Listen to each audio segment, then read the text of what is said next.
တီးထိတ်ရင်ဖိုရုပ်ရှင်ညွန့်နှက်တကောင်ရန်လေပြင်းတွေတဝုံဝုံတိုက်ခတ်နေတယ်မင်းတယောက်တည်းအိမ်မှာရှိနေတုံးရုပ်ရှင်တွေကအခန်းတစ်ခုလိုပဲကြောက်စရာကောင်းတဲ့အရာတစ်ခုခုဖြစ်လာတော့မယ်ဆိုတာမင်းသိနေတယ်မင်းရဲ့အာယုံတွေကပိုပြီးထက်မြက်လာတယ်အသက်ရှူသံတွေကမြန်ဆန်လာတယ်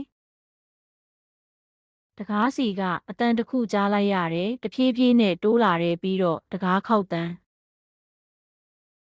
ဘသူလဲဆိုတာမင်းမသိဘူးဒါပေမဲ့ဖွင့်ကြည့်ဖို့မင်းရမ်းကြောက်နေတယ်မင်းရဲ့နှလုံးခုန်တန်းကနားထဲမှာတောင်ကြားနေရတယ်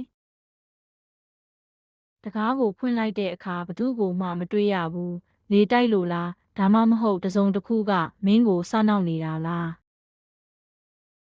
ရုတ်တရက်အိမ်နောက်ဖေးကအတန်တွေကြားလိုက်ရတယ်ခြေတံတွေလားဒါမှမဟုတ်တခြားအရာတစ်ခုခုလား